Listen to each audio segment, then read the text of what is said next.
Hey guys, welcome back to Just Being a Mom podcast. And today I don't know why I always say we, because it's just me.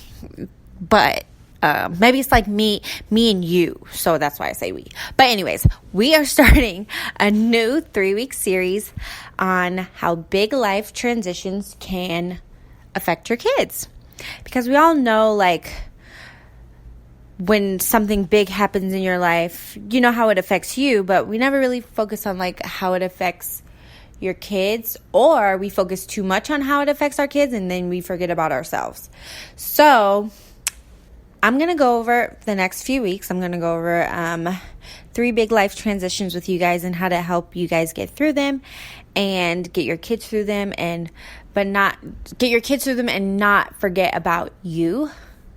Because a lot of times we're just focused on, oh, my kid's going through this, but you're going through this too. So you have to put yourself first and figure out what you need to do to help you so you can help your kid.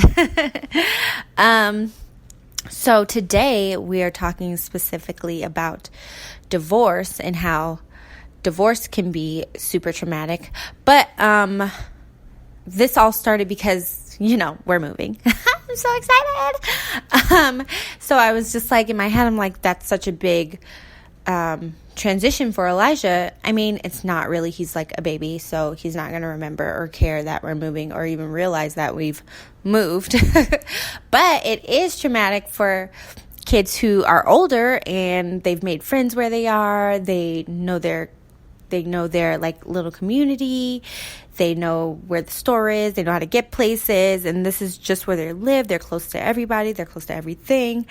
And this is all they know. And then you're taking them out of this environment that they're so comfortable in, that they're so safe in. And it could be super traumatic for them. But I'll get more into that in episode. I don't know which one is. I'm going to do the moving one next, I think. I don't know. Don't quote me on that. I don't know which one I'm doing next. But we're going over 3 different big life transitions and to help you get through them. But anyway, so today we're talking about divorce. And so I was looking up some research about divorce and how it really affects kids. And I think I just found a bunch of stuff that I already kind of knew. And I think that we all know is that kids of divorce, especially older kids, they'll become more rebellious during this tough time, and their grades will drop. They're more likely to try drugs, and their social they have a social mistrust, so it's hard for them to trust people, and it's even hard for them to trust you and your partner because their safe place has been broken apart. So now that you have to really rebuild that trust with them and assure them that, hey, this is what it is going to be for right now. Maybe in the future things can change, or maybe things can go a different way. But look, you're safe right here for right now. And just keep reassuring them that, they can trust you, and because they're kind of just broken and they're numb to a lot of things. And it's really hard. It's really hard for as adults to get divorced, but just imagine the child and this is all you know, and then all of a sudden it's something else, and it's very traumatic, and you're just where am I staying this week? Where am I staying this week? And you have no clue, and you're just this child, young, you have no concept of life. That's how I feel about kids. But just imagine, and some of you have been there. I'm sure some of you have been there. I'm a product of divorce, even though I was a baby when my parents got divorced. So I've always known them to be divorced. Never wanted them to be together. So I get it. Some of you guys definitely understand what it's like to see your parents break up and see how hard that is. So I'm a big advocate for marriage, okay? So we know how tough marriage can be. So knowing all of this, what we'd be putting our kids through, our family through, ourselves through, why not just stay married, But I'm not saying just stay married. If you're in an abusive, toxic relationship, somebody keeps cheating on you, I'm not saying to stay, okay? But I'm saying find something to stay together for. Like, I hate when people say, like, don't stay together for the kids. Like, I'm all for staying together for the kids. Like, find a reason to stay together just so you guys stay together. But don't stay together and not get help. There's so many resources to help you in your marriage. There's so many people, so many resources to help you, period, to grow as an individual. And a lot of the times in marriage, that's what you need to do first. You need to grow as an individual. Like, you guys could do like mom brain, come back to me. You guys can do like separate therapy at first and then do couples therapy. There's like couples retreats you can go on, marriage retreats, marriage classes, communication classes. Like, if you're dealing like with addiction, there's sex addiction classes. I mean, like groups, there's like groups, for addicts, but I would definitely just focus on what you can control, and what you can control is yourself, right? So you can grow and do your own work. Your partner's going to see that. Your partner's going to see you changing and growing, and it's going to, prompt something in them to want to change and to grow as well, because they're going to continue to treat you like the old you until they realize, hey, this is the new them. So maybe I need to get myself together and change and make my marriage work. I've seen some horrible marriages. Like, these people should probably not be together. But I've seen them come back and become stronger and have changed and have this whole different viewpoint on marriage because they got help. You have to get help. Nobody teaches us how to be married, No, it's like pastor says, all right, kiss your bride, and you go, and then you're out on your own. And nobody teaches you these things. It's like being an adult all over again. Like, I'm just out here. I don't know where my mom is. I can't call anybody. I'm just out here by myself. I have to pay rent now. It's crazy, okay? So it's just like nobody teaches you these things, so you just... And it's so crazy, and I feel like this is why the divorce rate is so high, because nobody is helping people. Nobody is, like, offering, one, free help, too, because counseling is expensive. But there's, like, you can go through your church. I'm sure there's, like, older couples in your church that want to help you and, like, love on you and help you in your marriage, and your pastor maybe, or, things like that. But I'm just such a huge advocate for marriage, and I just know that it's the best thing for your child. If mom brain. Sorry, guys. It's been a long day, okay? That baby in there he's asleep right now. But he's crazy, guys. He's crazy. But anyways, so like I was saying, I'm a big advocate for marriage, and get help and stay together. Make it work, okay? Because you don't want your kid out here acting crazy and getting low test grades and test scores and, doing drugs.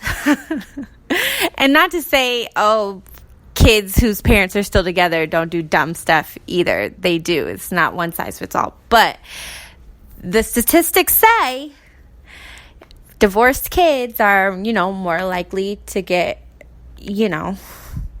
more likely to, what am I trying to say? More likely for these things to happen.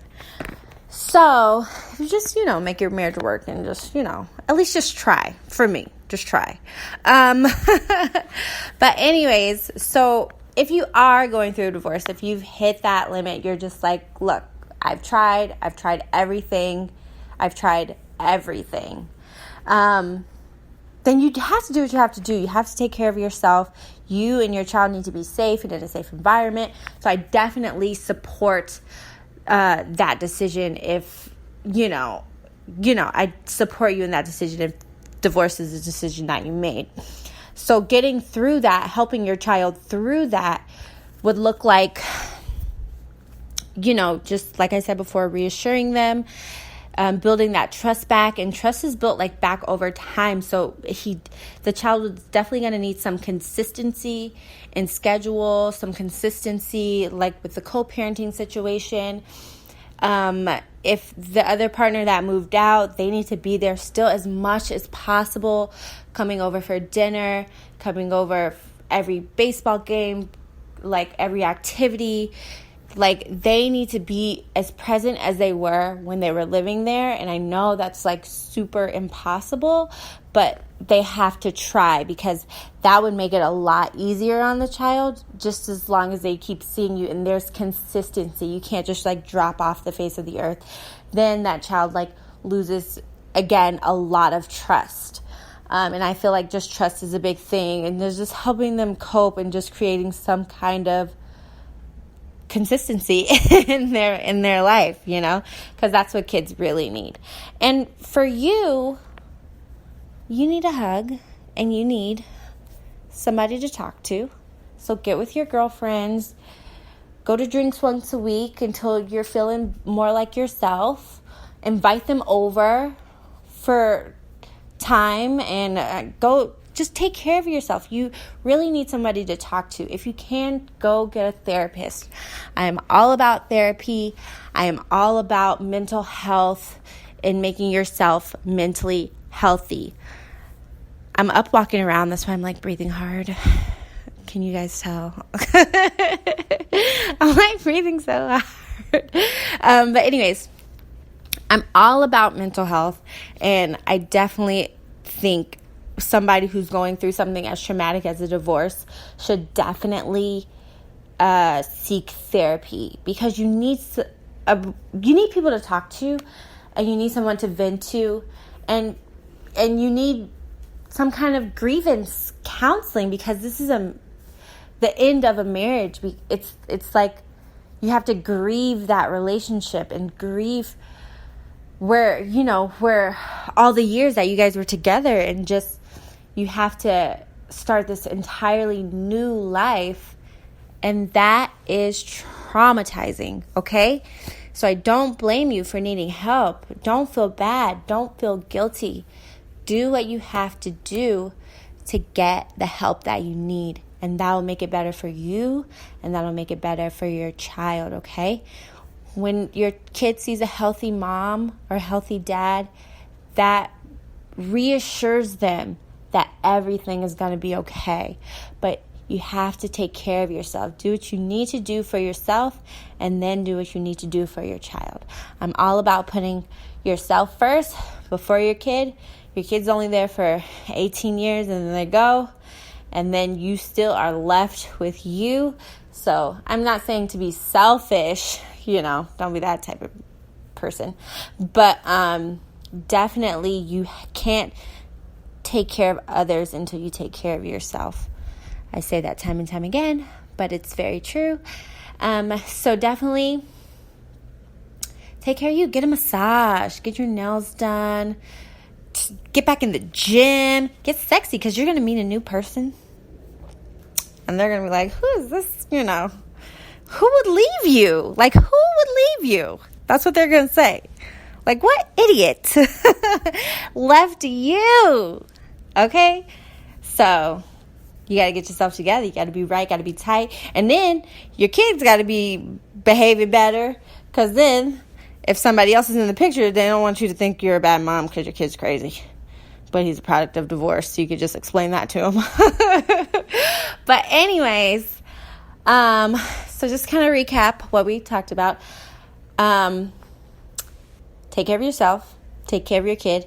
And above all, try to stay together and try to make your marriage work. Do everything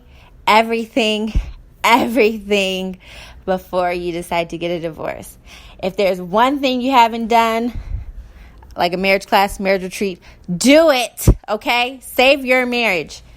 All right. I'll see you guys next time. Bye.